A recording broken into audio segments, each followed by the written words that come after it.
Bienvenue dans Renaissance silencieuse, le podcast qui donne la voix à celles et ceux qui ont traversé des tempêtes, celles et ceux qui, à un moment de leur vie, ont été profondément ébranlés, parfois réduits en 1000 morceaux, et qui ont choisi de se reconstruire. Ceux qui ont choisi la remise en question, l'introspection pour guérir. Ceux qui ont choisi la voie de la dignité et de la résilience.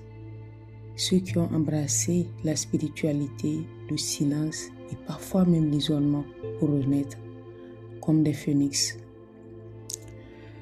Je m'appelle Aminata Gandou. J'ai un parcours atypique et hybride. J'ai un MBA et j'ai aussi un master en travail social. J'ai donc une expérience dans le domaine corporate, mais aussi dans le domaine social et communautaire.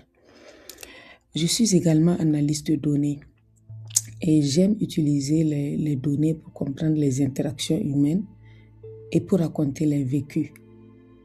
Pour ce podcast, j'ai fait le choix d'en faire un espace qui n'est pas un espace de thérapie. Ce podcast sera un espace de partage, un espace de réflexion, un espace d'humanité. Ce que tu entends ici, ce n'est pas juste une voix, c'est un cœur qui a traversé des tempêtes et qui aujourd'hui a choisi la douceur et la dignité, la spiritualité comme chemin de guérison. Ici, on va parler vrai de santé mentale, d'anxiété, de solitude, d'estime de soi, mais aussi de spiritualité, de résilience, de reconstruction. Parfois, je partagerai mon parcours et les outils qui m'ont aidé, mais le plus souvent, je vais m'inspirer des histoires d'autres hommes et femmes. Avec leur permission, bien sûr, ce podcast, il sera doux, il sera profond, il sera sincère, mais il sera imparfait, tout comme moi. Le chemin que je propose suit les étapes suivantes. Comprendre ce que l'on traverse quand nous sommes challengés dans la vie et pouvoir préserver notre dignité malgré tout, tenir bon. Trouver un sens aux épreuves de la vie et renaître de plus belle, renaître intérieurement et briller à nouveau.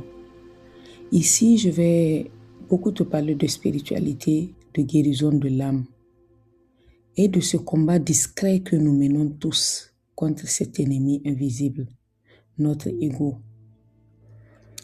Si ce que tu vas entendre ici te parle, alors je t'invite à t'abonner, à liker ou à partager avec quelqu'un qui aura besoin d'entendre ces mots. Et si tu devais retenir qu'une seule chose aujourd'hui, sache que tes épreuves ne te définissent pas. Elles peuvent même être un tremplin vers une version plus forte, plus consciente, plus alignée et plus digne de toi. À très bientôt pour renaître ensemble, sans bruit.